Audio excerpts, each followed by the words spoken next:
안녕하세요. 너하나의 은퇴학교 꿈꾸는 자본가 이권복입니다.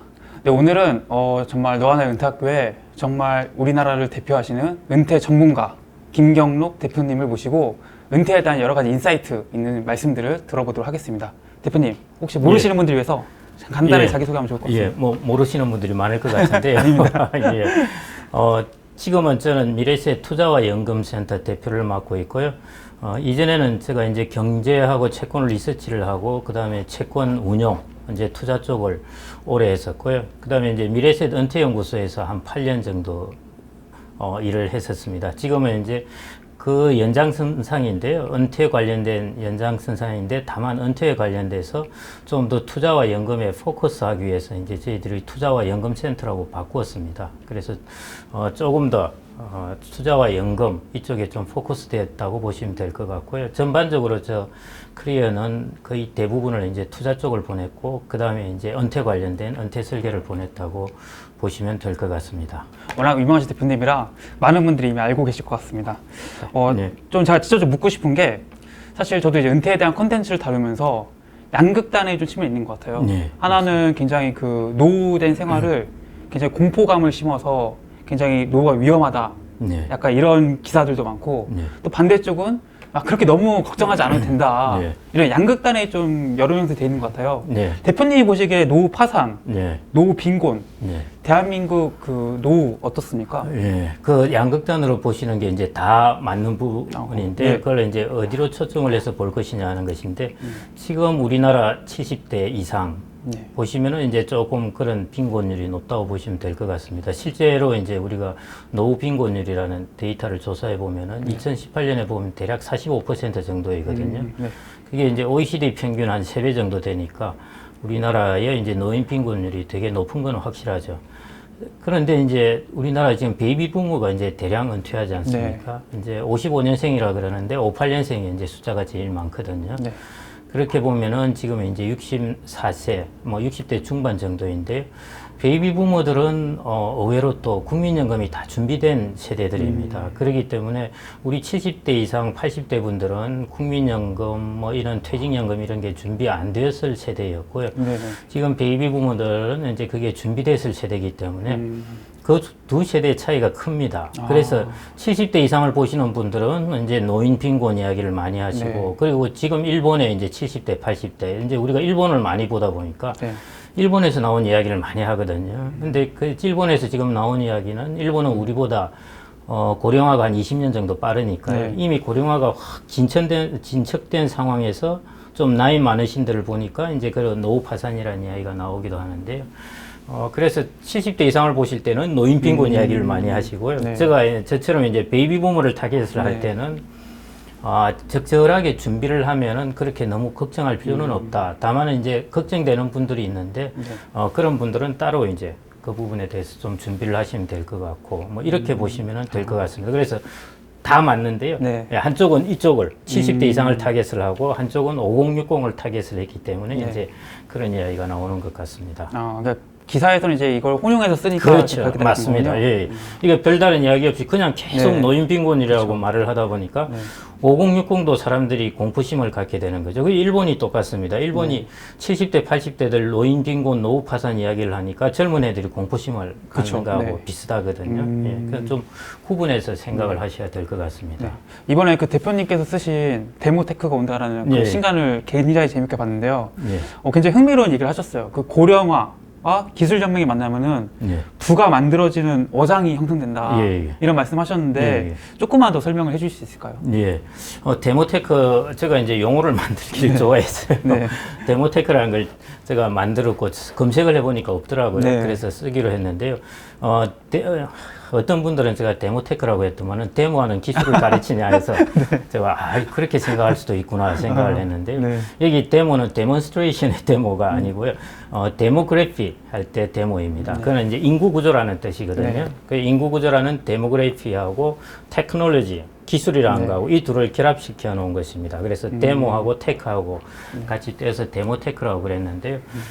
그렇게 한 이유가 이제 세계적으로 인구 구조 변화로서 우리가 제일 이제 대변되는 게 고령화이지 않습니까? 그래서 그 이런 말도 했는데요. 이제 세계가 은퇴한다. 뭐 그린스펀이 이런 이야기를 했죠. 그러니까 전 세계가 은퇴하는 그런 국면입니다. 그게 큰 메가 트렌드이거든요. 그 메가 트렌드가 형성되는데 그린스펀은 이제 이런 의문까지 던졌습니다. 자기가 세계가 은퇴한다 하고 나서 그 다음 나오는 말이 그런데 과연 지탱할 수 있을까? 이제 그게 사실은 세계의 고민이고 우리나라의 고민입니다. 네. 그러다 보니까 이제 수축 사회를 이야기하기도 하고 계속 움츠려드는데요. 그런데 이제 그러지 말고 거기에 새로운 시장이 있다고 이제 본 게 제 견해입니다. 그 데모그래피 고령화되는 데 있어서 지금 기술 혁신이 막 일어나고 있는데요. 네. 이 두 개가 교차되는 곳에서 새로운 시장이 형성된다는 것인데 한 예를 들면 이제 바이오 시장 같은 게 되겠죠. 네. 바이오 시장 중에서는 이제 항체 치료제 이런 것들이 이제 암이나 류마티스 이런 쪽에 많이 관련되는데 고령자의 특징이 뭡니까? 고령자의 특징이 많이 아프다는 거죠. 예, 그렇기 때문에 바이오 시장이라든지 그다음에 디지털 헬스케어 시장 이런 것은 이제 사실은 오롯이 이제 고령자 쪽에 많이 포커스되어 있거든요. 근데 고령자가 이제 많이 증가하게 되고요. 네. 또 하나는 고령자가 이전 고령자하고 지금 고령자하고 다릅니다. 그러니까 우리나라로 치자면은 지금 7080하고 5060이 다르다는 거죠. 7080은 가급적 돈을 아끼고 검소하게 지내고 하는 게 왜냐면은 한국 동안이고 그 다음에 이 세대들이 일제시대고 이러다 보니까 그게 이제 몸에 배어 있는 세대이고요. 5060은 이제 산업화를 겪었습니다. 그러면서 이제 부를 이룬 사람들은 또 많이 이루고 했으니까 미국도 마찬가지고요. 그래서 그 세대들은 생각이 좀 다릅니다. 나를 위해서 쓰지 이런 생각이 있고 부도 좀 축적을 해놨기 때문에 그래서 이 세대들이 고령자가 되면서 바이오라든지 로보틱스라든지 그다음에 그 디지털 헬스케어 이런 쪽의 기술이 확 혁신적으로 발전하게 되면은 이 제품을 많이 수요할 거라는 것이죠. 그래서 마치 이제 하나는 공급은 이제 테크놀로지거든요. 좋은 제품을 값싸게 공급하는 것. 그게 기술 혁신이 이루어질 부분이고요. 수요는 이제 데모그래피입니다. 이제 고령자들이 바이오라든지 이런 쪽에 돈 많은 고령자들의 수요가 있으니까. 그러니까 수요와 공급이 다 증가하는 시장입니다. 그래서 이걸 저는 비유하기를 아까 어장이라고 말씀을 하시는 이유가 이제 한류와 난류가 겹치는 곳에 어장이 제일 크게 형성되고 그게 이제 저희들이 조경 수역이라고 부르는데요. 예. 그래서 그런 이제 수요와 공급이 다 메가 트렌드를 이루는 시장. 야, 이 시장에서는 어장이 좀 크게 형성되겠구나. 이런 생각으로 제가 이제 데모테크가 온다는 제목을 붙여봤습니다. 그 이제 50대, 60대는 이제 어느 정도 부를 형성하셨다고 하셨잖아요. 예, 양독합니다. 근데 사실 근데 그 부라는 게 뭐 보면은 부동산에 좀 치중이 되어 있다 이런 뭐 얘기들이 많잖아요. 근데 이 데모테크 온다는 책에서 우리나라 그 부동산 시장이 굉장히 좀 위험할 수 있다 이런 경고성 메시지를 쓰셨더라고요. 우리나라 그 부동산 시장 어떻게 보세요? 뭐 바로 이 돌직구로 물어보시는데요. 우리 5060은 부동산도 부동산이지만 그래도 7080에 비해서는 좀 주식 부자도 있고 조금 자산은 다양화되어 있습니다. 그래서 뭐 그럼에도 불구하고 부동산이 많고 여전히 제가 어디 언제 강의 가서 여쭤보면은 노후 준비를 뭘로 하시겠습니까? 하면 대부분 부동산이라고 그러십니다. 그런데 이제 저는 이제 부동산에서 이런 부분을 이제 말씀을 드리는데요. 부동산의 가격이 올라가는 걸 보는 사람이 있고 이 가격을 오르게 한 원인을 보는 사람이 있습니다. 뭐 근데 가격만 보는 사람들은 지금 보면 계속 오를 것 같이 보이거든요. 왜냐하면 2000년 이후 20년 동안 가격이 올랐기 때문에 뭐 계속 오른다고 생각하는 게 이상하지 않은데 그러면은 가격을 올리는 이유가 뭐냐 하는 거 이걸 이제 확 뒤집어 가지고 이제 방이 따뜻해지면은 도대체 방이 왜 따뜻해지냐, 군부를 뗐는지 장작불을 뗐는지 봐야 될 거지 않습니까? 그래서 그걸 확 뒤집어서 보면은 제가 생각으로 이제 세 가지 요인입니다. 하나가 금리, 그 다음에 소득, 그 다음에 인구. 이 세 가지 요인이 지난 20년 동안 너무 좋았습니다. 금리는 제가 이제 채권 운용을 맡을 때가 국채가 8%였는데요. 지금 1%로 떨어졌지 않습니까? 무지무지하게 떨어진 것이거든요. 계속 떨어졌습니다. 줄창 떨어졌고요. 그 다음에 소득 같은 경우도 우리나라가 2000년 초반에 소득이 1만 달러였습니다. 근데 불과 2017년에 들어가면요. 소득이 3만 달러를 넘었습니다. 이게 어마어마한 속도로 증가한 네. 것입니다. 그래서 보통 15,000달러가 중진국 트랩이라고 해서 여기서 막 헷갈리기 시작하거든요. 근데 우리나라는 외환위기 때 그걸 한번 겪어버리고 그다음에 10,000달러부터 30,000달러를 그냥 바로 돌파를 해버렸습니다. 네. 그러니까 우리가 지금 느끼지는 못하지만은 우리나라의 소득이 20년 동안 거의 17, 18년 동안에 네. 아주 많이 증가했다는 것입니다. 그러니까 돈이 많으면 어떡하겠습니까? 좋은 집을 살려 그러고 네. 새 집을 살려 그러고 네. 그랬습니다. 그래서 그런 요인 하나 하고요.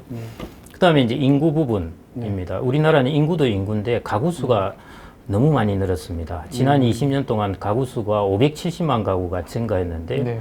거의 인구 증가만큼 이루어졌습니다. 그러니까 1인 가구 많아지고 네. 하면서요. 그러니까 이렇게 가구 수가 많이 증가하니까 이제 집에 대한 수요가 증가하는 것이죠. 이게 이제 지난 20년 동안 이루어진 일인데 네. 앞으로 이 세 가지 요인이 그러면은 계속 모멘텀이 좋게 가겠냐. 예를 들어 금리가 8%에서 1% 떨어졌는데 1%에서 마이너스 6%까지 가겠냐.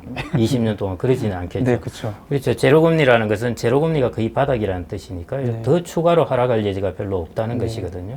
오르면 오를 수 있는데 그러니까 그런 요인이 일단 모멘텀이 하나 없어진 거고요. 그다음에 금리 같은 경우도 소득 같은 경우도 일본이 93년, 94년에 1인당 소득이 GDP가 4만 달러를 넘었습니다. 네. 근데 지금도 4만 달러입니다. 30년 지났죠. 그러니까 이게 뭔가 제조업 국가나 이런 곳에서는 소득이 3만 달러를 넘고 나서 네. 3만, 4만 달러에서 되게 브레이크가 많이 걸립니다. 그러니까 우리나라가 10,000달러에서 3만 달러로 파죽지세로 증가하던 소득 증가가 네. 향후에는 그런 파죽지세로 증가하는 부분이 쉽지가 않다는 것이죠. 네. 2만 달러를 불과 17년, 15년 만에 이렇게 돌파를 네. 2만 달러가 증가해 버렸는데 네. 앞으로 10년, 17년 동안 2만 달러가 증가해서 우리가 5만 달러, 6만 달러 가겠냐. 그게 이제 쉽지가 않겠다는 것이고요. 그 다음 마지막은 이제 가구하고 인구는 네. 정말 우리가 지금 보던 거하고는 정반대로 가게 됩니다. 가구 수도 증가하지만요. 네. 그 가구 수는 주택 시장은 앞으로 늙어갑니다. 그건 뭐냐면은 네. 가구 수 증가가 대부분 60세 이상, 네. 60대 이상의 가구 수 증가가 다 주도하고요. 20대, 30대, 40대, 50대 가구 수는 다 감소합니다. 그러니까 주택 시장이 늙어가는 것이죠. 네. 예, 그래서 앞으로 지금부터 이제 주택 시장은 계속 늙어간다고 생각하시면 될 거고요. 그렇기 때문에 그런 가구 수나 소득이나 이제 금리 이 모멘텀을 생각할 때 과거 20년 동안 이루어왔던 것은 정말 이거하고는 다른 양상으로 펼쳐질 것 같고요. 네. 다만 이제 주택 시장은 아시다시피 이제 주택의 수급 요인이 들어가 있지 않습니까? 네. 공급 부족으로 이루어진 것. 근데 공급 부족으로 이루어진 것들은 보통 한 5년 정도 이제 텀으로 해결이 되게 되거든요. 네. 그런 부분의 문제 때문에 단기적으로는 뭐 이런 것들이 급속하게 해소되지는 못하겠지만은 네. 이미 이제 변곡점의 바닥 정도는 오지 않았느냐. 꼭지라면 꼭지고요. 네. 그렇게 보고 있습니다. 그래서 이제 우리가 자산을 배분하려면은 당장 6개월, 1년 뭐 이거 보고 하는 건 아니니까요. 향후 한 5년 정도 보면서 자산을 계속 바꾸어 가는 것이거든요. 그렇다면은 지금부터 이제 보는 관점을 조금씩 다르게 가지시라는 겁니다. 특히 부동산 부분에 있어 가지고는 제가 지금 다 가면은 많은 분들이 노후 준비는 부동산으로 하겠다 네. 하시는데 몇 년 전에 상가 이제 분양 받으셔 가지고 정말 좋아하신 분이 계셨거든요. 네. 저 선배님이 그때 네. 소위 말해 이제 아는 사람을 통해서 백을 써서 네. 상가를 분양받아서 좋다고 그러시는데 네. 지금 그게 이제 오히려 그 마이너스로 돌아오게 네. 됐죠. 상가 이런 것들. 이런 것들은 이제 시작이죠. 이제 이런 것들이 네. 차츰차츰 앞으로 문제시 될 거고요. 그래서 저는 우리 부동산이 우리 가계 자산 운용하는 데서 나쁘다는 건 아닙니다. 네. 이 자산이 상당히 좋은 자산임에 틀림없습니다. 그리고 많은 부를 이룬 사람들이 결국 주식이나 부동산을 이루었기 때문에 부동산 자산을 던지라는 것이 절대 아닌데 네. 우리나라는 너무 서울하고 강남에 집중되어 있습니다. 네, 그렇죠. 그게 우량 자산이기 때문에 네. 우리나라 제일 우량 자산은 서울에 있는 것이고 네. 그 중에 강남이 제일 그쵸. 우량 자산이니까 너무 집중되어 있고 너무 쏠리다 보니까 네. 이게 좀 과다하게 예, 거기다 지금 유동성도 많이 풀었지 않습니까? 그러니까 금리도 제로 금리고 하니까 이게 과다하게 좀 오버슈팅 된 것 같습니다. 그렇기 때문에 저는 부동산을 좀 분산하시라고 말씀드리고 싶어요. 이걸 뭐 하지 말고 뭐 무조건 다른 거로 바꾸라는 것이 아니라 해외 나가면은 좋은 것들이 많이 있거든요. 간접 투자를 통해서 우리가 부동산을 살 때 그래서 좀 이렇게 분산하시라고 말해요. 글로벌하게 꼭 좀 근데 꿈꾸는 자본가라고 아까 하셨는데요. 저도 이전부터 저는 그 글로벌 자본가를 꿈꾸라고 항상 말씀드리는데 부동산도 좀 글로벌하게 이렇게 펼치시라 그렇게 말씀드리고 싶고요. 우리 국내는 좀 쏠려 있다 이렇게 좀 보면 될 것 같습니다. 그럼 이제 금리, 소득, 인구를 말씀하셨는데 그럼 당장 지금 충격이 올 만한 거는 금리가 있겠네요. 예, 금리가 이제 제일 우리가 눈에 보이게 첫 번째 와닿는 충격이고요. 그다음에 이제 인구 가구하고 소득은 우리가 잘 모르면서 이거는 이게 마치 스펀지가 물에 젖듯이 그렇게 효과를 나타내는 것이고요. 특히 소득 같은 경우는 이제 세월이 한 5년 정도 흘러봐야 알거든요. 세월이 5년 흘렀는데 내 월급이 왜 별로 안 오르지? 이런 생각을 하게 됩니다. 10년 동안 월급이 안 오르면은 그때는 이제 좀 경고등이 켜지는 거죠. 이거 큰일 났다. 이거. 그렇기 때문에 이건 이제 조금 세월이 흐를수록 영향을 주게 되는 것이고요. 인구 구조는 우리나라가 진짜 좀 성장을 하려면은 우리나라의 발목을 물기처럼 잡게 되는 게 인구의 변화일 것입니다. 그래서 이런 것들이 중장기적으로 영향을 주니까 중장기적으로 영향을 준다면 다들 이제 공자 말씀이라고 그런 이야기 하지 마라 그러시는데요. 이제는 그래도 자산 배분을 이제 좀 노후의 자산 배분을 하시려면 젊은 분들도 마찬가지인데요.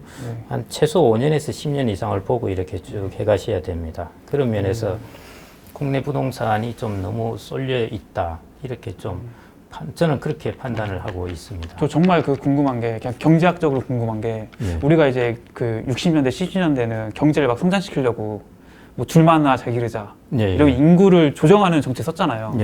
근데 그때는 인구 감소 정책이 경제 성장에 어떻게 보면 도움이 되니까 이제 정부에서 그렇게 한 거 아니겠습니까? 근데 지금은 자연스럽게 뭐 저출산으로 인해서 인구가 이제 감소할 것으로 예상이 되고 하는데 이게 오히려 경제에 더 안 좋을 수 있는 건가요? 현재로는 안 좋을 것 같고요. 그런데 이제 미래는 또 우리나라가 복이 있으면 또 어떨지 모르겠습니다. 뭐 이전에는 아시다시피 이제 인구라는 게 많아지면은 교육을 시키고 해야 되지 않습니까? 그래서 이제 비용이 들어가는데 국가가 그걸 충분히 투자할 비용이 있어서 좋은 인재로 키워내면은 그러면은 아주 좋습니다. 근데 인도나 아프리카나 이런 쪽은 인구가 많은 것이 안 좋을 수가 있거든요. 그거는 교육 수준이 낮으면 그렇습니다. 만일 인도가 어마어마한 교육 투자를 해서 인재들이 다 좋다고 그러면은 나라가 아주 좋아지죠. 이 아프리카도 그렇고. 그래서 우리나라는 이제 그 당시 인구를 출산을 너무 많이 하면은 국가가 감당하지 못할 만큼 숫자가 늘어나고 부모들은 거기 돈 쏟는다고 돈 다 넣어버릴 거고 하니까요. 그래서 적정한 인구가 필요했던 것이고요. 그래서 그런 면에서는 우리나라는 상당히 적정한 인구 정책은 그 당시는 정말 잘 피었습니다. 그리고 교육 정책도요. 그거는 제가 보기엔 거의 베스트하게 잘 피었는데 우리나라 사람들이 너무나 이제 화끈해가지고 이제 출산을 안 하기 시작하면 또 화끈하게 너무 안 해버려가지고 지금 중국이 출산율 낮다고 세자녀 정책을 했지 않습니까? 그런데 거기에 대해서 막 우리나라가 야 중국 역시 벌써 또 저러네 하지만 중국은 학교 출산율이 1.3명입니다. 우리나라가 0.8명이에요. 그러니까 우리나라가 지금 확실히 낮은데요. 근데 다만 나중에 이제 사회가 바뀌어서 로봇 사회, 인공지능 사회로 급격하게 변해서 사람이 별로 필요 없다. 그러면은 인구를 적게 낳은 게 좋죠. 왜냐하면 괜히 사람 많으면 실업자만 생겨서 문제가 되니까요. 그래서 혹시 우리나라가 정말 복이 많으면은 갑자기 노동력이 필요 없는 시대가 되면은 그게 좋을 수는 있겠는데 현재는 우리나라가 정말 빠릅니다. 고령화 속도가요. 그래프를 하나씩 이렇게 이제 노인 부양 비율 이런 걸 보시면 알겠지만은 지금부터 30년 후 정도 되면요 세계에서 1등입니다. 일본보다도 더 높아져요. 2060년 가면 일본보다도 더 높아져요. 고령화 비율 말씀하시죠. 노인 부양 비율. 젊은 사람들이 노인을 부양해야 되는 그런 숫자를 따지자면. 그래서 우리나라는 이러나 저러나 그것도 지금 출산율 0.8명으로 계산한 것도 아니니까요. 이제 더 높아지겠죠. 그렇죠. 예. 이러나 저러나 우리나라는 좀 이제 부담이 될 수밖에 없을 것 같고요. 그래서 저는 젊은 분들이 이렇게 우리가 고령화된 사회에 있다 하면은 젊은 분들은 젊은 국가에 투자를 해서 이런 부분을 좀 중화하는 것이 필요하지 않을까 싶어요. 그래서 꿈꾸는 자본과 글로벌 자본가 꼭 저는 이전부터 그래서 주장해 왔습니다. 그 말씀하신 로봇 같은 산업 분야가 이제 데모테크의 한 분야가 될 수 있겠죠? 그렇습니다. 예. 뭐 바이오, 로봇, 뭐 메타버스 이런 것들이 다 거기에 포함된다고 보면 되겠습니다. 이것도 굉장히 좀 논쟁이 강한 이슈인데 주택연금 가입에 대해서 어떻게 생각하시나요? 그게 찬성하는 쪽에서는 제가 얼마 전에 인터뷰하신 분이 네. 주택연금을 해서 네. 자신의 노후생을 완전히 보장받으셨어요. 네. 네. 그분 같은 경우는 단점이 없는 게 유일한 단점이다. 네. 주택연금을 네. 말씀하시는데 네. 대부분의 뭐 유튜브 뭐 영상이라든지 여론은 네. 아니 뭐 집값이 계속 올라갈 것으로 보이고 네. 그 주택연금 가입하면 이거 절대 안 된다. 네. 이런 식의 여론도 만만치 않거든요. 네. 네. 어떻게 생각하세요? 집값 주택연금을 이제 가입했는데요. 네. 집값이 앞으로 오를 것 같아. 그걸로 가지고는 주택연금의 가입 여부를 굳이 결정하실 필요가 없을 것 같고요. 네. 왜냐하면은 가입한 지 한 5년이 지났는데 집값이 2배가 되었다. 네. 그러면은 그때 빌린 걸 갚아버리고 네, 네, 한 네. 1년 정도 주택연금 쉬면은 네. 다시 새로 가입할 수가 있거든요. 네, 네, 네. 이제 그렇게 이제 한번 리파이낸싱 할 수 있는 기회가 있습니다. 네. 그렇기 때문에 그렇게 활용하시면 이제 되는 것이고요. 네. 이제 그 문제보다는 네. 주택연금의 이제 문제는 주택연금 제도가 좋은 거는 확실합니다. 확실한데 이렇거든요. 주택연금은 대출입니다. 네. 그래서 우리가 리버스 모기지, 영모기지라고 네. 그러지 않습니까? 대출이기 때문에 우리가 그냥 모기지는 이제 목돈을 빌려서 분할해서 갚는데 네. 영모기지 주택연금은 분할해서 빌리고 목돈으로 갚는 것이거든요. 네. 그래서 영모기지라고 그러는데 자, 그래서 이제 대출 이자를 내야 되지 않습니까? 그리고 연금이다 보니까 죽을 때까지 주니까 네. 혹시 이 사람이 너무 오래 살면 어떡할까 해서 주택금융공사가 네. 보정료를 받습니다. 그래서 보정료 0.75%하고 이자가 자기는 안 내지만은 이게 계속 자기가 내야 될 부채의 계산이 됩니다. 그러니까 부채가 100이 있으면은 이자하고 보정료가 붙어서 부채가 되고 네. 여기에 또 이자 보정료가 붙어서 또 부채가 되고 네. 이렇게 하면서 그래서 우리가 이게 복리 효과 이야기를 하지 않습니까? 네. 그런데 이걸 역복리 효과라고 그럽니다. 네. 복리 효과는 내가 수익을 내는 것으로 그쵸. 복리 효과인데 네. 이거는 내가 비용을 줘야 되니까 역복리 효과라고 그러기 때문에 네. 이게 기간이 길어지면은 네. 나중에 이 부채가 막 증가해요. 그쵸. 예. 네. 그래서 이제 그게 너무 빨리 주택연금을 가입해서 나중에 한 10년, 15년 지났는데 막 부채가 많이 증가하면은 여기에 이자, 네. 보정료 붙으면 이게 팍팍 역복리 효과로 증가하게 되거든요. 이제 그게 조금 단점입니다. 그래서 지금 주택연금 보면은 보통 가입 평균 연령이 72세 이 정도 되시거든요. 네, 그렇다고 그 하더라고요. 정도 네. 연령 같으면은 20년 가입하셔도 92세 되고 하시니까 역복리 효과가 그래도 견딜만 한데요. 너무 빨리 가입하시면 그런 부분이 있고요. 한 80세 이렇게 75세, 80세 이런 때 가입하시면 참 좋습니다. 그렇게 하면 금액도 많아지고 네. 역복리 효과도 나타나지 않을 거고요. 네. 그래서 저희 이제 아는 분 중에는 네. 그런 분이 있던데 이번에 이야기했더만은 또 그분도 그렇게 하셨다고 그러던데요. 네. 자녀 3명이 이제 집을 사가지고 네. 부모님께 명의로 드리고 네. 주택연금 받아서 용돈 쓰세요 하고 그걸로 딱 손 틀고 끝난 겁니다. 그리고 얼마 전에 또 한 네. 분을 만나 뵀는데 그분도 네. 이제 같은 형제분들하고 그렇게 하셨답니다. 그리고 그 부모님께 이제 더 이상 저한테 용돈 달라고 하지 마시고 이거 받아서 그냥 주택연금 그러니까 80세 받으시니까 금액이 꽤 되거든요. 예. 그래서 그런 방식으로 쓰시는 분들이 있습니다. 요즘 그 자녀들이 오히려 부모님께 그런 걸 권하는 경우도 많은가 보죠? 많지는 않은데요. 네. 이제 조금 넉넉하신 분들이 예, 이제 그렇게 그리고 뭐 네. 집 그 뭐 어차피 요즘 부모님들 이제 수명도 길어지시니까요. 네. 요즘 천수를 누리셨다 하면 보통 90대이시거든요. 네. 그러면은 나중에 한번 보십시오. 나중에 평균으로 90살, 95 산다고 그러면은 네. 나중에 집을 물려받을 때 자녀의 나이가 65세 이렇습니다. 네. 그러니까 어차피 주택을 이제 부모가 자녀에게 물려주고 받고 하는 개념은 많이 없어졌고요. 네. 그래서 부모가 그걸 충분히 활용하고 네. 그걸 가지고 자기 노후 생활을 잘 보내고 하는 게 좋은데 그게 이제 그래서 주택연금 제도라는 것은 다른 나라의 영모기지와 달리 우리나라의 특유한 제도로 아주 좋습니다. 좋은데 아까처럼 보정료라든지 네. 대출 이자가 쌓여서 일어나는 이 역복리 효과 네. 이 부분이 너무 크지 않게 적정한 시기를 잘 맞추어서 활용을 하면 좋을 것 같고요. 그래서 저는 연금은 가급적 뒤에 받으라고 그러거든요. 왜냐하면은 네. 자기가 자산 관리도 잘 못하고 나이가 80 넘으면 네네. 그러니까 그때는 따박따박 자동으로 돈을 넣게 하는 게 좋으니까요. 그래서 다른 걸로 운용을 하시다가 나중에 나이가 좀 들면은 주택을 그냥 이제 맡기고 이걸로 가지고 국가로부터 연금을 받는 것 그렇게 활용을 하시면은 잘 효과적으로 활용하시면은 아주 좋을 것 같습니다. 그럼 이게 주택연금을 그 가입하신 평균 나이가 73세 정도라고 하셨잖아요. 72세 정도. 72세. 예. 그 72세쯤에 그 많이들 가입하는 이유가 있을까요? 있죠. 이제 역복리 효과 이런 거 생각하신 건 아니고요. 네. 이제 돈을 쓰다 보니까 네. 70대 중반 정도 되니까 돈이 막 떨어지는 거예요. 네. 그래서 네. 주택연금을 가지고 같이 이제 합해서 그걸 만들려고 그러시는 것 같고요. 네. 평균이 72세 이러시니까 이제 네. 80세 이런 분들도 계시고 그렇습니다. 네, 그쵸. 예. 예. 이제 우리가 이제 은퇴 후에 이제 그 노후를 행복하게 보내기 위해서 여러 가지 자산이 필요하잖아요. 네. 뭐 돈도 있을 거고, 뭐 건강도 있을 거고, 네. 뭐 심리적인 것도 있을 텐데 네. 가장 중요한 은퇴 자산은 어떤 거라고 생각하세요? 뭔가 답을 아시고 물어보시면 아닙니다. 네, 죄송합니다. 네, 아닙니다.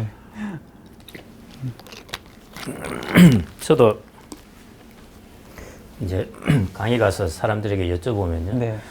그 한번 여쭤봅니다. 뭐가 제일 중요하다고 네. 생각하시냐면은 뭐 네. 현금, 네. 연금, 뭐 마누라, 뭐 이런 이야기, 건강 뭐 네. 이렇게 이야기하시는데요. 네. 저는 이제 나 자신이 제일 중요하다고 생각을 합니다. 네. 어떤 의미인가요? 네. 사람들이 은퇴를 하면은 나 자신의 가치가 거의 다 없어진 상태로 지내버립니다. 그렇죠. 예, 그 말은 나 자신의 가치라는 것은 내가 소득을 벌 수 있는 게 나의 가치 중에 하나인데요. 네. 이제 별 일 없이 그냥 쭉 지내는 네. 거죠. 저희 장인어른께서도 58세인가 퇴직을 하시고 네. 지금은 이제 연세가 많으시니까요. 네. 그때만 하더라도 평균 수명이 안 길었으니까 네. 뭐 좀 해보려다 했는데 집에서 막 반대를 하고 뭘 네. 그런 걸 하시려고 그러냐 했는데 네. 그 이후 30년 동안 그냥 그대로 네. 건강하게 계시거든요. 그러니까 그러니까 자기의 자산을 그대로 인적 자산을 30년 동안 사장을 해놓은 셈입니다. 그러니까 자기가 퇴직을 하더라도 네. 나의 인적 자산을 계속 좀 살려놓는 것이 중요하다는 것입니다. 네. 예를 들어 내가 무슨 일을 해서 혹은 자격증을 가지고 일을 파트타임으로 일을 해서 한 달에 100이나 150만 원을 벌어서 연금하고 합해서 뭐 소득을 마련한다. 이렇게라도 좀 하면은 좋겠다는 거죠. 지금 금리가 1% 네. 세후로 1% 받으면 잘 받는 거죠. 그렇죠. 네. 그러면은 10억 원 가지고 10억 원을 가지고 있으면은 네. 1% 같으면 1,000만 원이죠. 네. 0.5% 같으면 500만 네, 원이지 그쵸. 않습니까? 네. 지금 세후 예금은 0.5%니까요. 네. 10억 원 가지고 있어도 한 달에 40만 원 이자를 받습니다. 네, 네, 네. 그런데 10억 원 중에서 자기가 1억 원을 나한테 투자를 했다고 생각을 해보시죠. 이거 어마어마한 돈입니다. 그쵸. 네. 예. 뭐 요즘 대학교 등록금만 하더라도 뭐 1년에 해봐야 네. 1,000만 원 안 되니까요. 뭐 4년 해봐야 4천만 원 안 되는데 1억 원을 투자했다면 어마어마한 그쵸. 돈이죠. 네. 하여튼 여하튼 투자를 해가지고 네. 한 달에 200만 원 받는 직장을 구하게 되었다. 네. 예금을 10억 원 가지고 있는 게 낫겠습니까? 예금 9억 원 가지고 1억 원을 자기한테 투자한 게 낫겠습니까? 자기가 투자를 할것 같아요. 그렇죠. 네. 예. 제 친구 같은 경우 이제 감정평가사 된 친구들도 있고, 그 다음에 전기기술자 네. 자격증, 주택관리사 뭐 이렇게 네. 된 친구들이 있거든요. 네. 그래서 이제 자기한테 투자를 해라는 것입니다. 일본 같은 경우도 이전에는 네. 우리나라로 치자면은 우리나라 지금 내지는 한 10년 정도 전, 네. 이 정도 고령화시기에는 막 재밌는 책들이 많이 나왔습니다. 뭐 황혼이혼, 네. 뭐 그다음에 성인 자녀 리스크, 뭐 네. 이런 것들이 나왔는데요. 요즘 일본은 60대 뭐 이런 사람들이 인기 있는 그 강좌나 관심사는 네. 그 자격증 관련된 겁니다. 아. 그래서 거기도 마찬가지. 네. 60대 남성한테 제일 인기 있는 직업이 뭔지 아십니까? 뭡니까? 아파트 경비원입니다. 아, 진짜요? 예. 그 주택관리사, 뭐 그다음에 파이낸셜 플래너 이런 것들이 쭉 줄을 서 있거든요. 네. 이제 여성분들은 여성분들대로 이제 네. 이런 요양사, 여성분들은 주로 요양사나 이런 쪽을 이제 좀 선호를 하시고 남성분들은 이제 이런 쪽을 전기기술자, 뭐 네. 주택관리사 이런 걸 선호를 하시는데 사람들이 지금은 이제 이런 쪽으로 넘어오고 있다는 것입니다. 그러니까 자기의 인적 자본을 오래 살아보니까 이거를 사장시키면 안 되겠다고 네. 생각이 들었거든요. 네. 그래서 제일 중요한 인적 자산은 바로 나 자신이고요. 네. 예, 나 자신의 가치를 제로로 유지시키지 말고 네. 나한테 투자를 해서 네. 제로금리에서는 네. 투자하는 게 훨씬 효율적이에요. 그쵸, 그쵸. 예, 예. 예, 예. 그래서 나한테 꼭 좀 투자를 하자. 이전에 어떤 분이 네. 꽤 됐는데 한 5, 6년 전에 그분은 직장을 그만두시고 영국에 이제 2천만 원을 투자해서 네. 춤을 배우러 가셨어요. 오.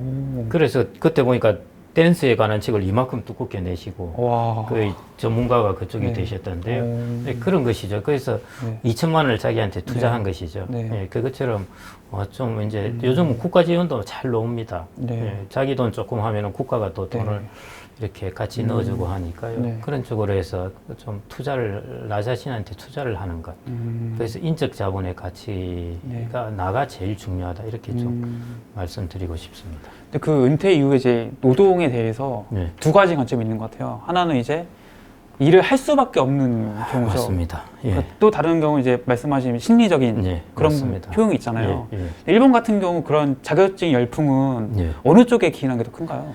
둘 다에 해당될 수 있는데 네. 다 둘 다에 해당됩니다. 해당되는데 일본은 우리나라보다는 그래도 노후 준비가 당연히 잘 돼 있는 나라이죠. 네. 나라이기 때문에 일본은 조금 더 풍요롭게 살기 위해서 그러는 부분이 많고요. 왜냐하면 노후에 100만 원을 월 더 보탠다는 것은 네. 대단히 노후를 풍요롭게 해주는 것이거든요. 예, 그렇기 때문에 자기가 그 다음에 이제 일을 하다 보면은 건강해집니다.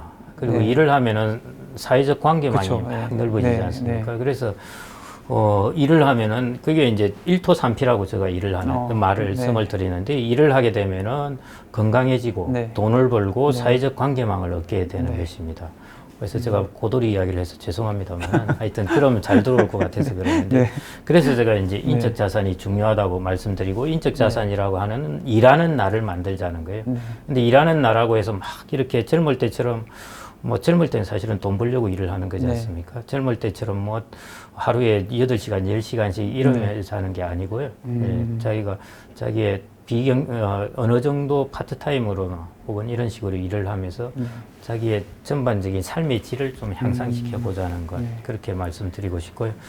그 다음에 이제 아까 노후에 할 수 없어서 일을 하는 분들 그 부분들도 이제 이런 말씀을 하는 분이 있습니다. 이렇게 질문을 하시는 분이 있는데요. 강의를 하고 나서 한 분이 이제 질문을 하시는데, 자기 아버님 내하고 나이가 비슷한데, 저하고 나이가 비슷한데, 노후를 어떻게 준비하면 좋겠냐 해서, 얼마 정도 모아놓으셨나 했더만은 별로 없는 것 같아. 그러시고, 집은 했더만은 집도 없으십니다. 그래서, 그러면 사람들이 이제 어떻게 하냐 그것이거든요. 나는 큰일 났다. 노후 파산이다. 집도 절도 없고, 모아놓은 돈도 없다. 하는데, 놓친 게 있거든요. 자기 자신이 있는 것입니다. 그래서 그런 분들은 이제 자기 자신의 인적 자산 가치를 이제 계속 높여놓는 것. 그래서 좀 그렇지만은 그래도 좀 힘들지만은 이제 자격증이라도 좀 하나 따시고 죽으라고 공부해가지고요. 좋은 자격증을 따시는 게 좋습니다. 제 친구 한 놈은 시험 치는 거는 잘해놓으니까 아까처럼 감정평가사 자격증. 그 친구는 감정평가사 자격증 따면서 이걸 자산가치로 환산을 하면은 수억 원을 번 겁니다. 그쵸, 예. 그래서 자격증이라는 것을 그걸 자기의 자산가치로 따지자면은 꽤 큰 겁니다.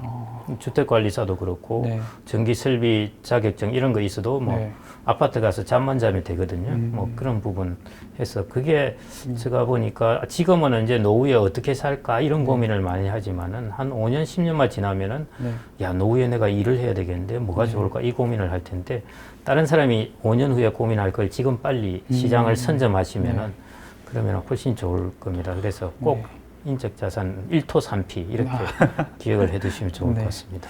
그 노후에 이제 절대 회복이 불가능한 위험 요소들이 있다고 말씀하셨더라고요. 어떤 것들이 있을까요? 뉴욕 매츠 감독 중에 요기 베라라고 있지 않습니까? 73년인가 그때 아마 그 최하위를 달렸을 겁니다. 그 리그 최하위를 달리고 있었는데요. 그래서 그때 기자가 이제 한 질문이 있습니다. 요기베라에게 이제 다 끝난 건가요? 이렇게 물어보니까 요기베라가 끝날 때까지 끝난 게 아니다 하는 그 유명한 말을 남겼습니다. 그러고 나서 진짜 시즌 최선두를 달리게 되었거든요. 그 인생 후반이 그렇습니다. 인생 후반이요. 진짜로 끝날 때까지 끝난 게 아닙니다. 이게 인생 후반에 의외로 실수들을 많이 저질렀어요. 그게 예를 들어 은퇴하고 나서 창업을 했다가 모아놓은 돈을 상당 부분 날리는 분. 어떤 분은 꽤 대기업이라서 돈을 많이 모아 놓으시니까 그 돈 때문에 걱정 않고 그냥 큰 음식점을 차렸다가 돈을 크게 날린 분이 있고요. 그래서 그런 리스크가 있습니다. 그 다음에 이제 그분이 똑같이 자녀까지 유학을 보내가지고요. 그래서 양방으로 이제 투자해가지고 그래서 성인 자녀 리스크입니다. 저희들 50대 후반, 60대 이런 분들이 제일 두려워하는 말이 자녀가 갑자기 나 유학 갈래 하면은 이제 그때 두려워한다고 그러는데 요즘은 그런 리스크 이외에 이제 자녀가 결혼할 때 집을 어떻게 해야 되느냐. 이게 참 이제 고민입니다. 이게 아들 같은 경우에는 특히 뭐, 야, 이거 집 안 구해주면 장가도 못 가겠다 하면 어떻게 하겠습니까? 장가는 보내야 되고. 그쵸, 그래서 이런 부분이 성인 자녀 리스크가 있습니다. 어린 자녀가 아니라요. 성인이 된 자녀 리스크. 그래서 은퇴 창업, 이제 성인 자녀. 그 다음에 황혼 이혼을 하게 되면 이게 정말 리스크가 큽니다. 재산이 다 반으로 갈려버리거든요. 그래서 TV도 2개 사야 되고, 집도 2개 구해야 되고 하니까 재산이 생각보다는 확 줄어들어서. 그래서 해외 같은 경우에도 이혼하는 사람들은 이게 부자들이 하지. 부자들은 뭐 반을 나눠도 까딱 없으니까 미국에는 하지만요. 그렇지 않은 사람들이 이혼하면은 미국 드라마 같은 거 보시면은 중산층이 이혼하면 그때부터 힘들게 살지 않습니까? 그래서 이제 황혼 이혼 리스크도 있습니다. 그래서 제가 살기 싫으시면은 뭐 그건 뭐 조론이라든지 뭐 이런 걸 하셔도 되는데 조금 생각을 해보시고 해라 하는 게 의외로 황혼 이혼이 재산에 주는 리스크가 큽니다. 그 다음에 이제 중대 질병 이거 되게 큰 것이죠. 그렇죠. 예. 그래서 이거는 뭐 자기가 건강 관리하고 열심히 체크하는 수 밖이니까요. 뭐 이런 쪽 리스크들이 있습니다. 그래서 이런 쪽 리스크를 좀 당하지 않게 이제 조심하셔야 될 것 같고요. 정말 중대질병 같은 경우는 이제 뭐 치매라든지 이런 거는 그 가족 전부가 힘들어지는 것 같습니다. 간병하는 건데. 맞습니다. 저희 뭐 주변에도 그런 분들이 있는데 요즘 치매도 있고 파킨슨병도 있고 뭐 이래가지고요. 오해로 뭐 그리고 고령이 될수록 아시다시피 치매가 발병할 확률이 높아지지 않습니까? 그래서 치매는 간병비가 더 많이 들거든요. 뭐 200, 300 들어도 모자라고 하니까. 그래서 그거는 결국 전 가족이 다 이렇게 공동으로 부담을 해야죠. 누가 한 명이 부담했다가는 정말 이제 힘들게 됩니다. 그래서 이제 그런 부분은 정말 좀 요즘 치매 관련된 게임도 있습니다. 이제 영국에서 개발한 건데요. Sea Hero Quest 해가지고요. 이제 바다를 항해를 하는 게임을 합니다. 막 하면은 뭐 문어도 나타나고 뭐 이런 건데요. 그걸 이제 막 이제 게임을 통해서 항해를 하면은 이게 치매가 나타나기 한 10년, 15년 정도 전에 제일 먼저 나타나는 게 운동신경에서 나타납니다. 뭔가 좀 둔해지고, 그래서 이 게임이 그 반사신경을 테스트 해가지고, 당신 10년 후에 조금 조심하라 하는 걸 이제 미리 알려주는 것입니다. 그래서 요즘은 약을 먹으면은, 초기에 약을 먹으면 상당 부분 진행 상태를 늦출 수가 있거든요. 그래서 무엇보다 빨리 발견을 해가지고, 그러니까 뭐, 이렇게 장기 게임도 하고 뭐 바둑 게임도 하고 그다음에 이런 거 테스트도 하고 하면서 이제 좀 준비를 많이 하셔야 되지 않을까 싶습니다. 그 부분은 정말 치매 이런 부분에 비용이 말씀하셨듯이 뭐 암이나 심장병이나 이런 거는 요즘 우리나라는 건강보험이 잘 돼 있으니까 그걸로 하고 나면 그렇게 큰 데미지는 아닌데 치매 그 요양 케어 비용은 줄 수가 없으니까요. 그래서 요즘 그 치매 보험도 많잖아요. 근데 그런 거를 좀 들면 그래도 부담을 확실히 줄 수 있거든요. 그렇죠. 확실히 줄 수는 있는데 이제 또 보험료가 그만큼 들어가니까 이제 그런 부분이 있고 하는데 치매는 가족이 다 힘을 합쳐서 대응한다 이렇게 보셔야 될 것 같습니다. 그리고 본인도 무엇보다 먼저 그런 것들 조금 이상하다 그러면은 병원 가서 테스트를 하셔야 돼요. 뭐 그렇다고 건망증 가지고 테스트 하시고 그러기는 그렇지만은 뭔가 본인이 느낍니다. 내가 그냥 사람 이름 기억 안 난다 이런 정도가 아니라요.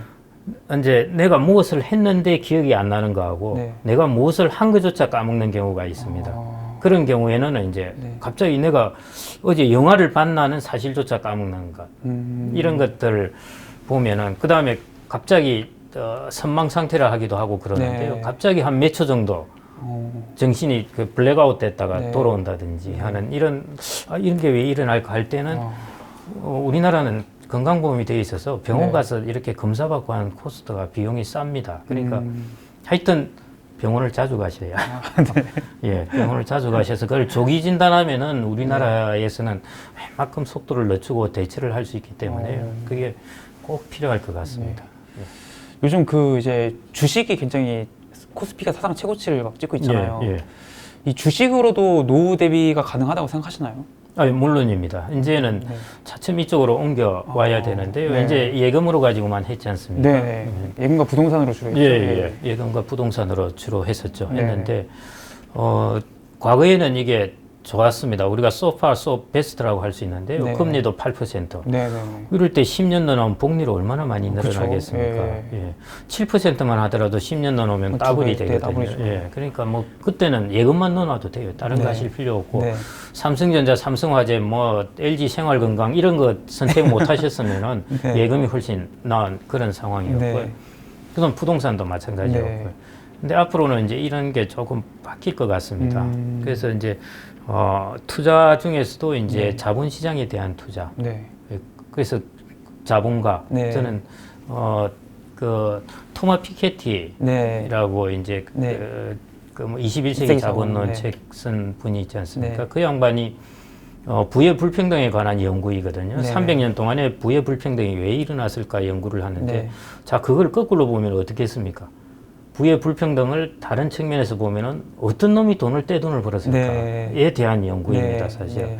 그래서 제가 그 책을 가만히 읽어보니까 세 가지가 있습니다. 네. 첫 번째, 네. 자본을 가져야 한다. 아, 네. 예. 두 번째는 그 자본을 네. 안전한 곳에 두어야 한다. 세 번째는 자본을 다음 세대에 상속할 때 안 떼껴야 한다. 네. 네. 이 세 가지이거든요. 네. 첫 번째 제일 중요한 원칙이 자본을 가져야 한다입니다. 그게 자본이라는 게 주택자본이라든지 주식자본 이런 것이거든요. 근데 이제 주택자본은 우리나라에서 국내에 너무 쏠린 것 같고요. 조금 부동산 자본도 글로벌하게 좀 분산을 하시고 그다음에 이제 그 기업 자본 네. 이걸 좀 가지셔야 될 것 같고요.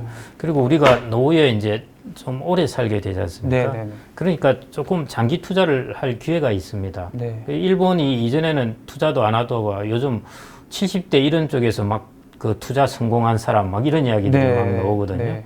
이 사람들도 이제 오래 살다 보니까 야 이러면 안 되겠다. 뭐 이래서 이제 투자도 하고 제로 금리를 20년 지내다 보니까요. 네. 근데 우리나라도 일본을 가만 쳐다보고 있으면은 야 20년 후에 내가 투자를 할 게 아니라 네. 일본 사람들이 그 할 반면교사로 삼아서 네. 지금부터 차근차근 우리가 네. 글로벌 투자를 하면은 그게 이제 노후에 좋을 것 같고요. 저는 이제 저희 친구들이나 누구 만나면은 네. 뭐 60, 50대 후반 뭐 이러면은 야 그냥 주식 한 2천만 원 사놔라. 이거는 너가 까먹고 그러고 나서 한 20년 후면 너가 80세가 될 텐데 네. 그때 돼서 이 주식이 한 5배, 10배가 뛰면은 네. 너 이 돈으로 가지고 정말 많은 걸 할 수 있다. 그래서 네. 뭐 한 사놓고 한 10년, 20년 동안 까먹으라 이런 네. 이야기를 하는데 네. 10년, 20년 지났다가 이 사람이 팍 죽을 것 같으면 저 그런 이야기를 안 하는데요. 네. 지금 60대인 사람이 20년 지나서 80이 되면은 제가 보니 그때부터 20년을 더 살 거거든요. 네. 그래서 제가 이제 투자를 하라고 이야기를 합니다. 그래서 지금 이제 수명이 길어진 시대에 네. 있어가지고는 좀 이렇게 주식 쪽으로도 좀 옮겨와야 될 것 같습니다. 근데 뭐 주식 쪽으로 왕창하면 절대 안 되고요. 절대 그러시지 말고 분산하고 네. 장기로 또 장기 투자하고 네. 분할하고 이렇게 했어요. 네. 대신 이걸 계속 안전하게 만들어야 됩니다. 예, 주식을 했다고 야 그러면 한 종목 하나 사가지고 장기로 가지면 된다더만 해서 네. 한 종목에 돈을 네. 다 집어넣었다가는 정말 네. 노후가 비참해질 수 있습니다.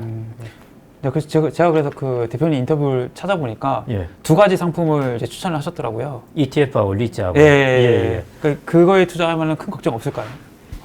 ETF도 저는 ETF도 한 테마 말고 여러 테마를 그냥 분산하라고 네. 말씀을 드리고요. 저는 뭐 하여튼 겁이 많아서 그런지 네. 저는 무조건 분산하라고 그럽니다. 저희 집사람은 데이 트레이드처럼 하는데 저는 거기에는 안 맞고요. 도대체 어떻게 저렇게 하는지 모르겠는데 저는 이제 장기로 이렇게 꾸준하게 펀드를 들고 가니까요. 네. 그래서 ETF 자체가 종목이 뭐 30개, 80개, 네. 100개 이렇게 분산되어 있거든요. 네. 그런 걸 꼭 하시라고 말씀드리고 싶습니다. 예를 들어 뭐 한번 말씀을 드리겠습니다. 뭐 최근에 이제 뭐 다른 것도 그렇지만은 이제 텔러덕이라고 네. 있지 않습니까? 네. 원격진료. 네. 그게 이제 피크까지 갔다가 한 절반 가격이 떨어지고 그렇거든요. 네. 그래서 이런 것들은 이제 전체 원격 진료가 좀 떨어지긴 했지만요. 네.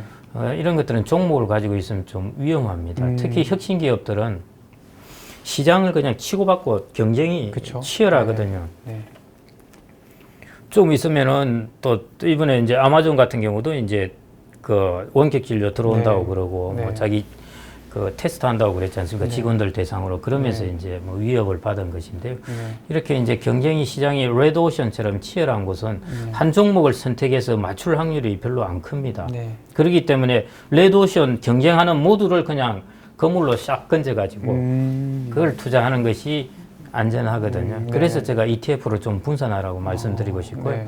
그래서 이제 바이오 ETF를 했다, 반도체 ETF를 했다. 네. 이거 좋은데 이것만 다 하시지 말고 바이오 ETF 하나 사시고 반도체 ETF 하나 사시고 네. 뭐 이렇게 로봇 ETF 하나 사시고 해서 이걸 네. 그냥 가지고 계시는 게 저는 제일 그래서 뭐 예를 들어 미국의 테크 탑 10이라든지 네네네. 안 그러면은 우리나라의 이제 BBIG라든지 네네네. 이런 식으로 그냥 가지고 계신 게 장기적으로 가지고 계시면 저는 제일 속 편할 것 같습니다. 아, 네. 네, 그래서 이제 그 ETF가 네. 분산할 수 있기 때문에 네. 하는 것이고요. 리츠도 마찬가지 분산입니다. 우리가 직접 투자하면은 상가 하나 사는데도 한 3억씩 뭐 이렇게 들지 그쵸? 않습니까? 네. 그런데 이게 리츠 같은 경우는 뭐 5천 원, 10,000원만 네. 하더라도 한 주식을 사는데 네. 호텔 리츠 같은 경우 거기 포함되어 있는 호텔이 한 200개, 300개 이렇게 들어있거든요. 네. 네. 호텔이 쫙 분산되어 있지 않습니까? 그 다음에 데이터 센터를 산다 하면은 네. 그 리츠에도 다양한 데이터 센터들이 이제 네. 들어가 있고요. 우리나라는 데이터 센터가 안 많은데 네. 미국 같은 경우는 대규모 데이터 센터도 한 12,000개인가 뭐 2만 개인가 하여튼 대단합니다. 그래서 미국에 이제 데이터 센터 리츠 이런 것 같은 경우가 네. 이제 많이 팔리고 하는데요. 물류센터 이런 것들. 네. 이런 것들이 다 분산되어 있기 때문에 그래서 리츠를 사면은 부동산도 이제 분산할 수가 있습니다. 글로벌하게 분산, 국내와 글로벌 분산, 물건별로 분산. 네. 그다음에 뭐 몰 관련된 리츠, 그다음에 이제 호텔은 요즘 좀 뭐 그러니까 네. 오피스 리츠, 물류센터 리츠, 뭐 데이터 센터 리츠 뭐 다양하거든요. 그런 리츠들을 좀 이렇게 리츠 공부만 잘 하셔도 네. 저 오늘 점심 먹으면서도 이제 그런 이야기를 했는데요. 예. 리츠에 관련된 자그마한 책이나 하나 소책자를 좀 하나 쓰자 그랬는데 네. 노후에 리츠 하나만 잘 활용해도 네. 노후를 보낼 수 있다 뭐 이런 걸 왜냐하면 리츠는 네. 지금 부동산 많이 가지고 있으면 재산세도 내고 그쵸, 그러지 그쵸, 않습니까? 그쵸. 네. 그리고 거기서 받는 임대료도 네. 종합소득과세 들어가거든요. 네, 맞아요. 연금을 통해서 리츠를 사면 안 그래도 됩니다. IRP나 연금을 통해서요. 네. 리츠를 사면은 배당 소득세를 내고 어, 그다음에 그걸 중간에 찾는다 하더라도 기타 네. 소득세나 이런 걸 낸다고 하더라도 네. 이게 종합소득과세에 안 들어갑니다. 연금이나 IRP는. 그래서 네. 그런 걸 활용하시는 게 분산도 되고 좋죠. 아, 그래서 제가 ETF와 리츠만 잘 알아도 네. 굳이 막 주식 이상한 종목 공부할 필요 없고요. 그 ETF와 리츠도 많습니다. 네. 그래서 그런 것만 좀 잘 알아도 저는 노후를 충분히 대비할 수 있다. 그래서 한 손에는 ETF, 한 손에는 리츠. 이것만 잘 파악하셔도 된다. 그렇게 좀 말씀드리고 싶습니다. 우리나라 여성분들이 정말 부동산 투자 잘하지 않습니까? 네, 맞습니다. 그래서 저는 이제 그 노하우와 그 정열을 리츠 쪽으로 쏟아부어서 네. 리츠를 하려면 그 안에 들은 부동산 물건을 봐야 그쵸. 됩니다. 예, 네. 그래서 그걸 하면 훨씬 잘하실 것 같고 해서 저는 리츠를 좀 추천을 드리고요. 저희 우리나라 여성분들은 정말 똑똑합니다. 네. 주식도 뭐 금방 따라오고요. 네. 주식도 데이 트레이딩도 하고 뭐 네. 그러는데 물론 이제 장기 투자가 당연히 좋긴 한데 네. 하여튼 그런 이제 지식 왜냐하면 네. 많이 배웠으니까 네. 우리 베이비부머 세대는 지금 70대 이상하고 학력 수준이 완전히 다릅니다. 네, 맞아요. 그렇기 때문에 좀 공부를 하시면은 네. 리츠 공부 좀 하시면은 훨씬 재미있고 그리고 높은 수익을 이렇게 배당 수익을 잘 얻으실 수 있을 것 같습니다. 그러면은 노후를 대비 목적으로 리츠를 할 때 네. 어떤 걸 봐야 하나요, 그럼? 리츠 같은 경우는 이제 그 안에 들은 물건이 뭐냐는 네. 거 봐야 되고요. 그 다음에 리츠에 내한테 주는 배당의 원천이 뭔가. 네. 이게 데이터 센터에서 나오는 임대료인지, 네. 안 그러면 임대주택에서 나오는 임대료인지, 아, 안 그러면 이 친구들이 임대료는 별로 안 높은데 네. 차입을 많이 해서 이것 때문에 네. 내한테 배당을 많이 주는 건지. 네. 예, 예를 들어 차입 금리가 2%인데 임대 수익이 3%라면 네. 1% 차익이 나지 않습니까? 네. 레버리지를 3배 하면 3%를 더 네. 주게 되거든요. 이런 걸 해서 내한테 수익을 많이 주는 것인지 아니면 원천적으로 임대 수익률이 높은 것인지 당연히 원천적으로 임대 수익이 높은 게 낫죠. 네. 레버리지를 해서 더 주는 건 누구나 네. 할 수 있는 것이기 때문에 네. 그래서 그 임대 수익이 원천이 레버리지인지 차입을 해서인지 그 물건 자체가 좋은 물건인지 이걸 보셔야 되고, 네. 그다음에 이걸 운영하는 리츠를 운영하는 운영사가 얼마나 전통이 있고 네. 성과가 좋은가 이런 걸 보셔야 되고요. 그다음에 이제 리츠는 배당 수익이 들어오지 않습니까? 네. 기업하고 똑같은데요. 기업은 이익이 나되 이익이 꾸준히 올라가는 기업이 좋은 기업이지 않습니까? 그것처럼 배당 수익률은 있는데 배당금이 계속 꾸준히 상승하는 리츠 이런 게 좋은 거죠. 올해 250원을 배당을 했다면은 내년에는 예를 들어 뭐 255원을 배당합니다. 이러면서 꾸준히 올라가는 리츠 이런 거는 정말 좋은 건물이죠. 이런 것들을 이제 살펴보셔가지고 그 다음에 이제 예를 들어 뭐 지금은 이제 그렇지만은 뭐 호텔 리츠가 있고 그 다음에 데이터 센터나 물류센터 리츠가 있다면은 향후 어느 게 전망이 좋을 것 같습니까? 4차 산업혁명 시대. 그럼 데이터 센터. 그렇죠. 물류센터나 이런 것들이 거기 있는 부동산 가격도 올라갈 가능성도 있고, 그 다음에 거기에 대한 수요자가 일단 안 끊기지 않습니까? 공실이 잘 안 생길 테니까요. 그래서 이런 것들로 이제 향후에 물건의 종류를 이런 것들로 좀 이제 편입을 한다든지 하는 것. 그래서 훨씬 다양하게, 그것도 글로벌하게 워싱턴에 있는 것도 있고 하니까요. 그런 쪽으로 좀 일본 같은 경우가 이제 90년대 아시다시피 금리가 그때부터 떨어지기 시작했거든요. 그리고 주식 수익률도 엉망이 됐고. 그래서 일본이 94년, 5년 이때부터 리츠가 막 뜨기 시작합니다. 왜냐하면 금리가 거의 1% 이럴 때 리츠 수익률이 5% 이렇게 나오니까요. 그래서 지금도 뭐 일본은 리츠가 이제 좀 활성화되어 있는 편이고 그러는데 우리나라도 아마 리츠가 지금 건물이 별로 없어서 해외 리츠만 주로 이제 있고요. 그 다음에 좋은 것들은 사무로 해서 다 소화가 돼버립니다. 그러니까 기관 투자자들. 그러니까 공모로 지금 잘 나올 물건들이 더 나와야 이제 공모까지 나오게 되는데요. 이 운영하는 사람들이 공모는 귀찮아 하거든요. 왜냐하면 막 뭐 잘못되면은 물어도 줘야 되고 뭐 시끌시끌하고 그러는데 기관 투자자들은 잘못되면 가서 1대1로 이야기를 해도 되고 그 다음에 돈도 모으기 쉽고 하니까 지금까지 부동산 시장은 되게 커졌어요. 커졌는데 기관 투자가 위주로 다 커졌습니다. 리츠도 사모 리츠, 부동산 간접 펀드도 사모로 했는데 이제 정부가 이러면 안 되겠다 해서 2019년인가 그때 이제 리츠 활성화 이런 걸 해서 뭐 세제 혜택 뭐 이런 것들을 주어서 이제 공모 리츠가 조금씩 나오고 있는데 그래도 공모 리츠는 미국이 이제 많이 활성화되어 있어서 해외 리츠 중심으로는 아직 좀 보셔야 될 것 같습니다. 그런데 지금부터 이제 공부를 해놓으시고 관심을 가지고 계시면은 나중에 내가 앞으로 20년, 30년 동안 이걸 가지고 노후를 준비하겠다 이렇게 생각을 하시고 공부도 하시고 조금 사가지고 편입을 해서 한번 보시고 이렇게 하면 좋을 것 같습니다. 리츠 중에서 이제 호텔을 기반으로 하는 것 같은 경우에는 뭐 코로나19 같은 위험 요인도 있고 공실 리스크도 많을 것 같아요. 그러니까 운영에 어떻게 묘가 좀 많이 작용할 것 같은데 이 데이터 센터는 사실은 그냥 한번 가면 장기로 꾸준히 될 것 같거든요. 맞습니다. 그 데이터 센터를 기반으로 하는 뭐 리츠 상품 같은 경우에는 몇 % 수익을 기대해 보시는 거예요? 그거는 이제 요즘 이제 가격이 오르면 수익률은 사람들이 좋다고 이제 그러니까 이제 당연히 수익률은 좀 떨어지고 그러는데요. 그래서 코로나19가 닥쳤을 때 바로 그때 닥쳤을 때는 배당 수익률이 뭐 10%, 15% 이렇게까지 갔습니다. 그러다가 지금은 이제 4에서 5% 이 정도로 이제 그래도 높네요.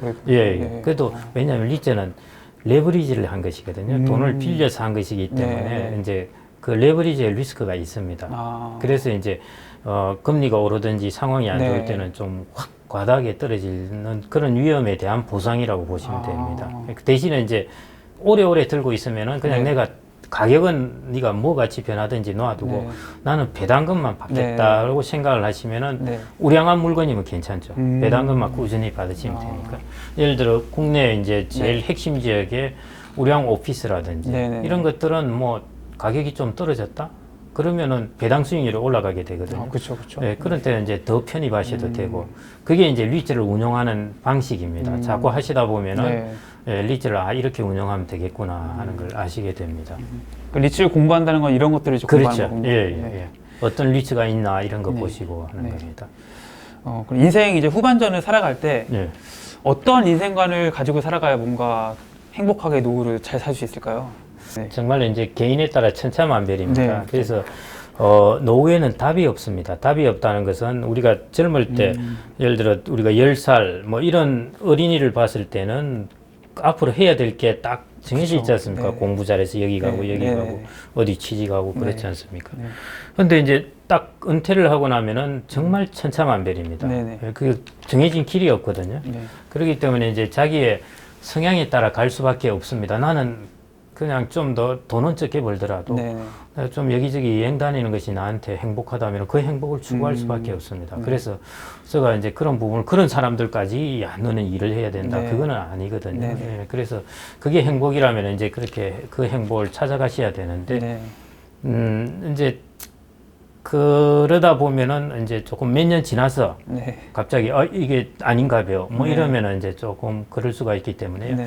조금 이제 일반적으로 은퇴 생활의 삶의 영역이 보통 어떻게 돼 있는가 혹은 친구들로부터 이야기도 네. 듣고 유튜브도 좀 보시고 네. 하면서 그걸 좀 보시면서 이제 조금 장기적인 목표를 정해 놓으시면 좋겠어요. 지금 네. 당장 내가 삶을 편하게 살게 네. 사는 게 좋겠다 이래 가지고 그걸 선택하시는 것보다는요. 네.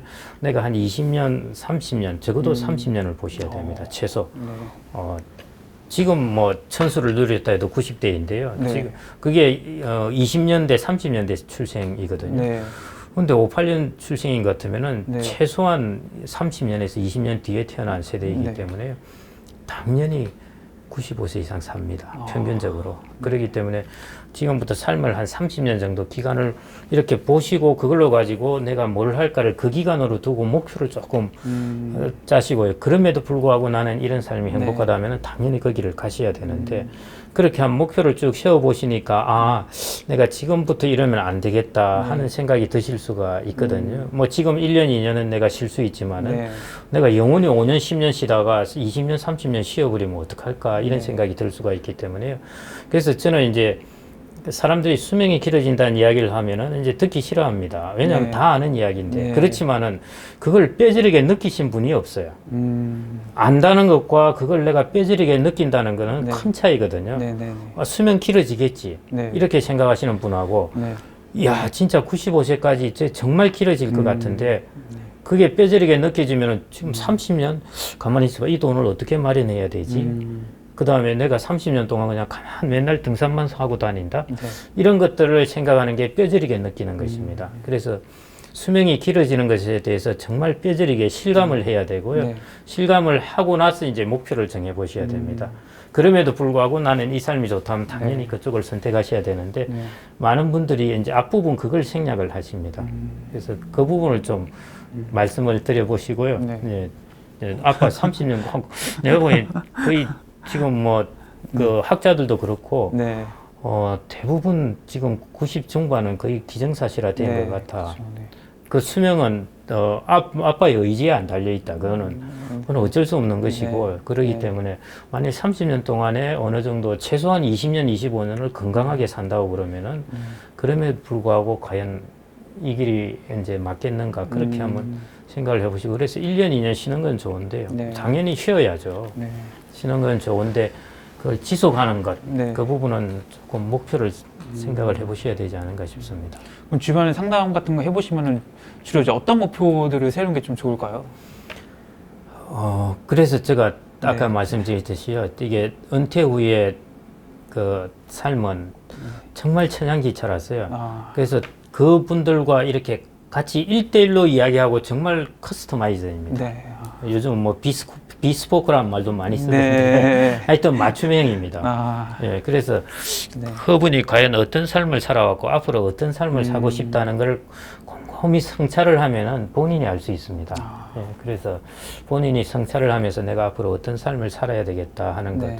그 생각만 하셔도 됩니다. 내가 인생 후반이 꽤 길 것 같은데 네. 네. 그동안 어떤 삶을 살아야 되겠다는 그게 이제 성찰이 좀 필요한 것 같습니다. 예, 그래서 저는 가급적 사회 봉사도 그렇고 뭐 돈을 벌기 위해서 저는 돈을 좀 버는 일이 좋다고 봅니다. 그래야 사람이 기분이 좋거든요. 네, 그쵸. 가서 일을 했는데 아무것도 안 받고 하는 것보다는 그쵸, 그쵸. 네, 네. 일을 했는데 얼마 주는 게 네. 좋지 않습니까? 네. 그리고 돈을 버는 일은 자기가 사회적 가치가 있는 일입니다. 네, 맞아요. 예. 네. 안 그러면 돈 안 주거든요. 네. 예. 그래서 그런 쪽 일을 좀 찾으면서 해보면은 사람이 그래도 그래서 젊어서 아까 많은 고생을 하신 부분 그거는 조금 쉬셔야 됩니다. 뭐 쉬시고 네. 예, 건강검진도 하시고 네. 몸도 건강히 하시고 그러고 나서 이제 재출발할 준비가 되시면은 또 이제 재출발을 하시고요. 아, 이건 좀 시사적인 부분인데 요즘에 그 5060 그 다단계, 뭐 코인 사기 이런 것들이 조금 이슈화 되고 있더라고요. 뭐 과거에는 약간 좀 젊은 이제 대학생들이 뭐 검화 대학생 해가지고 그런 다단계에 많이 빠지곤 했는데 요즘 이게 좀 5060 쪽으로 많이 좀 번져간 것 같아요. 왜 이렇게 이런 경험도 많이 하시고 세상도 어느 정도 다 아시는 이제 나이가 되셨는데도 이런 코인 다단계라든지 이런 거 빠지게 되는 뭐 이유나 이런 원인이 있을까요? 일단 코인 다단계는 그분들이 젊을 때 경험해보지 못한 구조이기 때문에 그런 거고요. 코인이 뭔가 이런 것도 들어보면 뭔가 되게 꿈을 주는 것 같고 뭐 새로운 거니까 그럴 것 같다고 해서 이제 그런 데 빠지기 쉬운 거고요. 저희 때는 저희들이 한 30대 정도 됐을 때 30대 중후반 때 다단계가 유행했습니다. 그래서 회사 다니면서도 다단계하고 다단계 설명회 가고 이제 노후 준비를 하려니까 돈이 안 모아지니까요. 똑같이 그런 유혹이 있었습니다. 이제 그분들이 20년 지나고 나서도 노후 준비가 잘 안 돼 있으니까 이제 다단계에 넘어가고 그러시는 거거든요. 그래서 제일 중요한 거는 이제 그 부분입니다. 저는 금융 사기도 그렇고 결국 세상에 공짜 없다입니다. 세상에 돈 많이 벌릴 일이 있었으면은 굳이 모르는 나한테까지 문자를 10번, 20번 보내고 와서 돈 벌어보세요. 안 한다는 겁니다.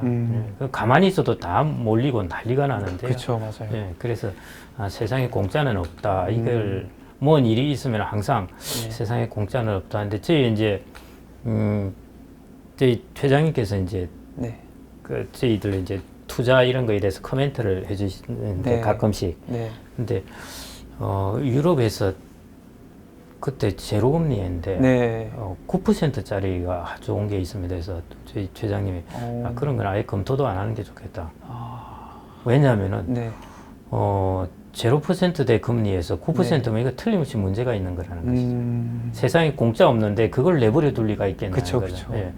제가 그 글로벌 금융위기 서브프라임 사태 일어날 때 6개월 전인가 미국에 있는 그 금융회사가 싱가포르를 통해서 제가 채권 운용할 테니까 찾아왔어요. 찾아와가지고 무슨 그때 이제 서브프라임 모기지 이런 거 투자 안 하겠냐고 했는데 저희들이 잘 알 때였습니까? 물론 대충 이야기는 들었지만 그때 이제 저희들이 생각한 게 제가 생각한 게 그거였습니다. 이야, 미국 본토에 있는 놈들이 이 한국까지 이게 이 촌동네까지 찾아왔을 정도면 이거 뭐가 좀 이상하다. 지네들 팔 때도 많을 텐데 다 팔아먹고 이제 한국에 오는구나 해서 안 했었습니다. 그때 했으면 저 잘리고 없었을 텐데. 그래서 그런 생각입니다. 결국 그 구조를 하나하나 꼭 알아야 될 이유는 없는데요. 이게 뭔가 상식에 어긋난다. 이 비상식적인데 이런 생각이 들면은 그냥 노후에는 안 건드신 게 좋아요. 젊을 때는 뜯어봐가지고 비상식적인 건데도 괜찮은 게 한두 개 있을 수가 있으니까요. 뜯어봐도 되는데요. 노후에는 그런 한두 개 걸리려고 괜히 들어갔다가 돈 날리기 때문에 항상 상식을 베이스로 생각을 하십시오. 그리고 모르는 것 건들지 말고요. 알겠습니다. 오늘 이제 좋은 말씀 굉장히 많이 해주셨는데 마지막으로 이제 구독자분들께 해주고 싶은 말씀 있으시면은 해주시고 마치겠습니다. 예. 이제 노후 파산 이런 이야기도 많이 하고 그러는데요. 저는 이제 7080 세대는 이제 어차피 지금 국가와 더불어서 가야 될 세대이고 저희 선배님 세대로서 고생 많이 하셨어요, 사실은. 저는 그분들이 6.25 동란에 살아나서 이렇게 자녀를 키워준 것만 해도 사실은 고마운 세대들입니다. 그래서 그분들은 그렇게 국가와 함께 이제 가는 세대들이고요. 그 다음에 이제 저희 5060들이 이제 그 다음 노후를 준비해야 되는데, 그렇게 너무 걱정하실 필요는 없습니다. 우리나라가 이제 집도 가지고 있고, 주택연금 제도라는 것도 있고 하기 때문에, 국민연금도 되어 있고 하니까, 연금을 어느 정도 활용하면은 그렇게 큰 무리는 없습니다. 그리고 우리나라 국가가 어느 정도 잘 살기 때문에 복지도 어느 정도 되어 있고요. 그래서 큰 무리는 없으니까 너무 걱정하시지 말고 본인이 가지고 있는 자산, 나라는 인적 자산, 그 다음에 주택 자산, 연금 자산, 금융 자산, 이거를 효과적으로 활용하면은 충분히 노후의 삶을 잘 보낼 수가 있습니다. 그리고 그래서 꼭 저는 이제 이런 이야기를 하는데요. 그 이제 불가에서 이런 이야기를 하죠. 부채를 만나면 부채를 죽이고 조사를 만나면 조사를 죽이라 이런 이야기를 하는데요. 그 이름에나 권위에 너무 억눌리지 말라는 것입니다. 마찬가지 은퇴라는 단어에 너무 억눌리시지 말고요. 그냥 은퇴를 만나면 은퇴를 죽이시고 그냥 나에게 은퇴는 없다 생각하시고 그냥 일 즐겁게 하시고 가지고 있는 자산으로 소득을 잘 만드시면은 저분이 뭐 괜찮은 삶을 노후의 삶을 보내실 수 있을 것 같습니다. 네, 오늘 이렇게 좋은 말씀 많이 해주셔서 감사하고요. 감사합니다. 다음에 또 뵙도록 하겠습니다. 예, 감사합니다. 감사합니다.